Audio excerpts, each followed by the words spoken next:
Do you also feel like you're running your whole life on force, that you're always, trying to get things moving, trying to pressure things, trying to, push forwards, and that there is always this sense of effort that you have to give to make something happen, and then obviously, after that you have to rest because you've been giving so much. Because this is how I feel I've been living my life over the last 10 years, and somehow I'm starting to believe that there is another way of doing this that would be smarter, that would not be requiring me to push so much.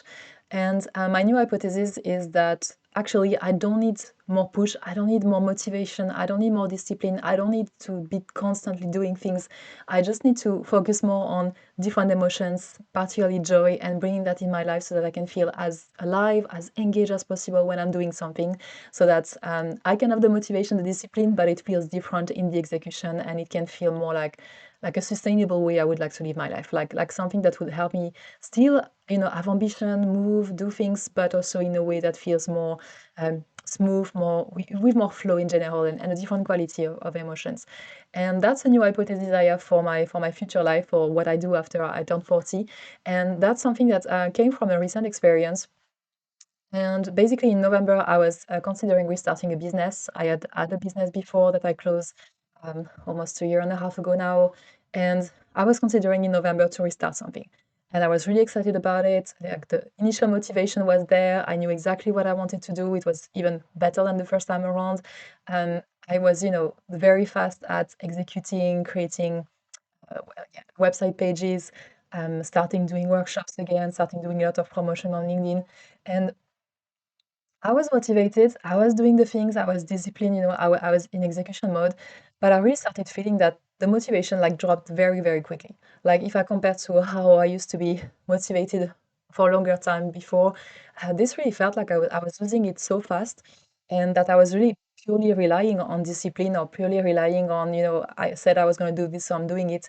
But there was a lot of forcing, a lot of like pressure to create momentum, and it somehow did not felt really, really healthy, or like I was really like struggling to, yeah, kind of wondering, why am I not able to motivate myself more? Do I need to go do more of that? And in February, for other reasons in general, I had to slow down. So I decided to take a full month in February, where I did literally nothing except just my normal 9 to 5 work, and then healthcare practices, but nothing else outside of that. So I really like cleaned as much as my time as possible, and really gave myself space to, yeah, to recover my nervous system, to really slow down and be able to listen a little bit more to what was going on inside. And in this process, I did a few more things around creativity, around bringing more joy in my life, or, in general, better self-care, and things that help me bring back some aliveness. And motivation came back from it. I realized I was able to do new things with more flow. And that's where this hypothesis of maybe I should not focus on having more motivation, more discipline. I already have some of it, but just combine that with actually creating also joy and aliveness and engagement before anything else, because that can be the extra thing that I was missing to actually be able to handle my life with less pressuring, and with less force. So this is where it came from, and I am now playing with that, so I can share a few bits around it, because you might be also somebody who thinks, actually, you know what, yes, I've been spending a lot of my life doing things with force, and it's not really sustainable, and I really don't know how I can continue like this, because it feels like a battle against some invisible walls and some things you have to push through constantly. And it would be really, really a relief to be able to do differently. I feel you. I also wish that for myself, and that's why I'm testing this hypothesis. And and I realized a very important thing is that this requires so much intention, so much, like, habits and mindset reboots, because it's not something that will be the normal way maybe your brain functions. I know that mine is more of the last 10 years was more in survival mode, and really like slowing down feels very scary, or doing things differently and say, okay, instead of prioritizing achieving something and ticking things on my to-do list, I'm going to prioritize feeling joyful today. My brain is really, like, it's like, what the hell are you doing? So yeah, it's a real shift, and it's also something very fragile. I've realized that really takes some daily consistency and some real awareness about what is happening in the way you are leading your day, that could actually bring more joy or bring less joy, and how you can really manage that. So what I'm doing right now, and the first bit is really just bringing more joy in general. and prioritizing that. So as I was saying, instead of looking at my to-do list tonight and think, okay, did I do everything I was supposed to say or supposed to do, or everything I said I was going to do, I'm now looking at, okay, did I feel joyful today? Did I feel positive emotion? Did I feel alive? Did I feel excited? Did I feel enthusiastic? Was there at least one moment in the day when this happened, or multiple ones? Then even better. But this is something that I'm paying attention to, and this happens only if I'm doing something about it. So, for instance, I'm doing more things around noticing what I've got to do today. So I'm making the list in my journal about the good thing that happened, smaller, big ones. I also have a joy list with a list of activities I know will always bring me joy, like doing some creative painting, or going outside and watching the birds or the squirrels in London, or dancing on my favorite playlist. I have a list of joy things like this that I put together. I did a previous video on that, so if you want, I'm going to link it down below. You can go and check that to give you more inspiration. But basically, this is something that is part of my now daily habits, and I'm making sure that these things are happening and that I'm measuring every single day, did this happen or not? Because I feel to be able to bring back aliveness in your life, you need to really put the time on that. And that's something also very important, to put the time, but also to really create the space for that. And that's where the mindset shift around prioritizing joy is very hard, because your brain might be thinking, okay, if you spend so much time just being happy and being alive, are you actually doing something that can change your life and bring a better quality of life, or achieving any goals or anything? And the answer is yes, but you can do it better if you have both this balance of I'm doing things and I'm also doing it with joy. And I realized that really keeping the time on that is very important. So really having a time that are protected, like spaces where I can do whatever I want, but it's planned in my days. So then when life gets a little bit busy, then I can still make sure that there is enough time for that, and balancing that as a priority. It's something new I'm testing. It's very hard. Some days you are like, oh my God, there are so many things I could be doing. It's like, I don't know, actually, wait. I said joy is important. We make the time now. You have a free space. Do whatever you want. And it's also coming from this mindset of looking at it as a priority versus a reward. Because in the past, it was more like, oh, if I finish my to-do list, then I've done what I have to do for the day. I feel satisfied. Now I can go and do something nicer, or some kind of like rest or anything like this would feel more like a luxury. And I'm really trying to now put this into, oh, no, it's actually necessary. It's not a luxury, it's a necessity. If I feel joyful, my day's going to go better. I'm going to do things, but I'm going to do it with a better energy, and that means I can sustain more of that, and I will not need to rely so much on just pure motivation, pure discipline, pure force. So yeah, very interesting very interesting thing to do.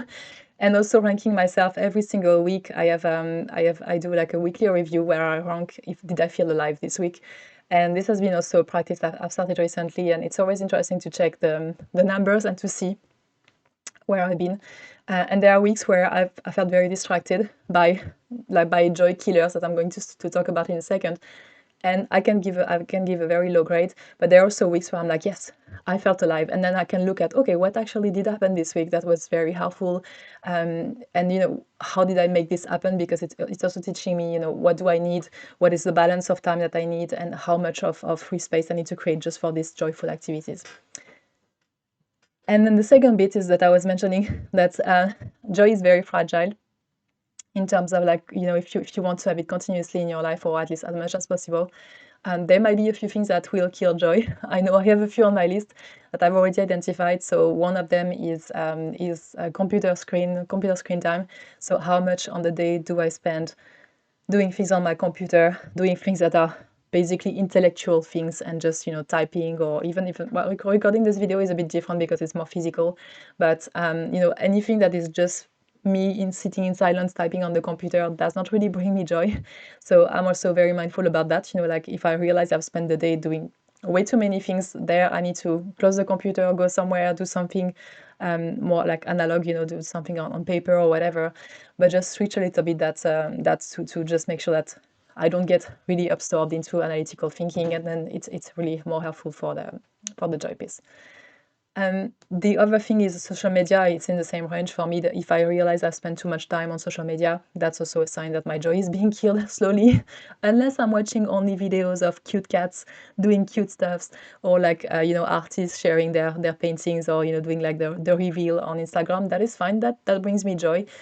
But if it's just like I've been binge watching tons of YouTube videos just to learn how to do YouTube better, or just mindlessly scrolling, then I know that's also something that's going to kill my joy, or it's going to keep me up there. I think there's a lot of that joy. It's also like I'm getting in my brain rather than being in my body, or being experiencing emotions in general. So this is something that I notice, if I spend too much time on the phone or on the computer, that's already a big joy killer that I'm trying to stay away from. And that's not always easy, that's not always possible, obviously. But as I was mentioning, sometimes it's just adjusting the amount of time you spend on that to make sure that it stays in the range that is good for you. And the other thing that I'm doing is paying attention to my thoughts a lot. Particularly because I'm in a burnout recovery, so there are days where there is some stress, or there are some like concerns, and just like worries popping up. And I'm doing what artists do. I don't know if you've read the Artist's Way by Julia Cameron, where she talks about every morning write 3 pages in your journal to just basically brain dump anything that is on your brain that is actually preventing you from being creative. So anything that is up there that your brain is still trying to process, and the thoughts and everything, just put them on the paper, 3 pages in the morning. And the more you do this, the less there will be up there, breaking your creativity. And I think it works as well for joy, like just putting the thoughts on paper, noticing, what's on my mind, what are the questions my brain is trying to answer. I did this morning, and I had like 3 pages just of questions, of steps, of actions I should be taking, of what if I do this, what if I do that, or I should be creating that. There's actually so much out there that I'm not always aware is up there, and just putting them on paper is just, first of all, is helping. But then I can also decide which are the thoughts that I want to keep up there. And if I'm focusing on things that are really worries, then it's not going to be helping me feeling joyful or alive. I'm just like, being stressed is usually you are more like focusing on yourself rather than being out there and being open to receive, and being able to feel alive. And these are things that, just doing this, extracting them, and then looking at which are the ones I need to prioritize, maybe find a real answer to that, or which are the ones that actually should be left. Go away, move away, that's not a problem for now, and I'm not going to give you attention more than that. I think this work of like just being a bit more aware of what's going on up there, and filtering the thoughts in the best possible way, is also very helpful to remove some clutter that is just making me feel less alive, because it's preventing me to feel more, to just I think in general it's about being less up there and being more out there, and feeling more emotions. And I also like I'm very careful, obviously, with also people boundaries, anything that random request, or things that are not aligned with what I want to do right now. I'm also being very, very careful of saying no to everything, or just like and staying away. Oops, sorry, microphone. And staying away from people who are actually bringing me the opposite of joy, that are actually stressing me. I'm very careful right now about who I spend my time with, on what I spend my time with, so I don't say yes automatically to things. It's just like, okay, let me think. Will that bring me joy? Is it something I really want to do? Is it somebody I really want to spend time around? Yes, okay, let's do that, because I know that's going to help with the joy and aliveness piece as well. But everything else gets filtered, or get at least at the bare minimum challenge, instead of an automatic yes. And I feel this is also helping filter a lot of opportunity, of like situations that would be a joy killer. And I'm also paying attention recently, because I'm doing this video challenge for myself on YouTube, to comparison, and to making sure that I don't spend too much time trying to fit in society, trying to do exactly what people expect, trying to win compared to the algorithm, or anything that is actually comparison based, or just simply I try to listen as much as possible to what I want to do, to what's coming from me naturally, rather than letting the noise of the world get in, because I think there is a lot on social media, of course, on YouTube as well, but in general in life, you have a lot of like cliches and norms and things that you have to respect, and I'm trying to remove that as much as possible from my life, where it's possible, to make sure that I can also free myself a little bit from all this yeah, all these constraints that don't make me feel joyful, and just see if I can navigate life with less of them, and therefore feel also more joy.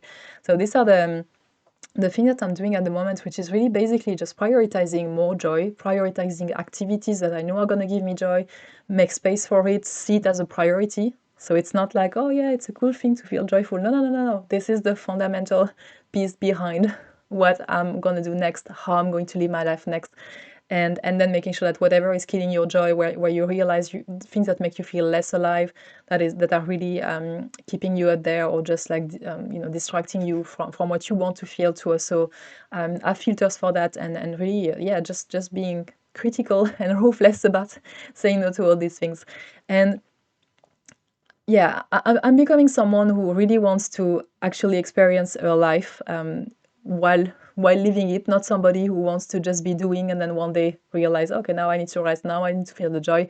I want to achieve things, but I want to feel good about it. I want to find a way that is more emotionally healthy for me when I'm thinking about performance or achievements, or building new things in my life, business or like relationships, or anything that would actually be meaningful. I want to find a way to do this that I can go out there, sustain the motivation without having to overthink it, and not just bluntly relying on force and discipline and just absolutely like intellectual thinking. I just want to just feel more, and feel everything around that. And that reminds me actually about I had a what did I meet her? This person, I don't remember. I met somebody one day who was saying like, go to bed exhausted, but go to bed victorious. With that sense of that you've done things, but you have felt the day. You have really felt that the day was worth living. That what you were doing was what you wanted to do that day. And there is this kind of quality of emotions that I think we don't talk a lot so much in performance and achievement in general. It's like, okay, it's not just about achievement; it's about how you feel when you are doing it, and that's way more sustainable. So that's, I think, for me, I feel like, sometimes it makes me feel I'm less ambitious, because I'm saying I want to achieve less, or I don't want to be driven by achievement, but like actually I feel having the ambition to want more from your life, want more emotions and more quality of emotions while you are achieving something, I think it's probably a way bigger ambition than what most people realize, and actually probably the ambition I should have right now at this stage of my life. So yeah, hopefully you resonate with it. If you're also somebody who wants to, like remove yourself from pressure, from urgency, from having your dead brain up there leading your life, and you want to feel more, and you've done it, please share in the comments as well. I will be very interested to see how you are bringing yourself more joy, more aliveness, more engagement in your own life, because I feel that's the secret of the real well-lived life, at least for me. I think that's the real flex. So yeah, interested to hear if you have some tips around it. And yeah, this was it for today. So this is video number 29 in the 80 days challenge of me sharing with you what I've learned, what I'm unlearning, and what I want to bring myself with me as I turn 40. And that's a whole experience ongoing, where I'm trying to bring as well as much joy as possible. So if you're interested to follow that, that will be happening until I'm 40, which is still 51 days to go on a daily basis. So I see you tomorrow for another video.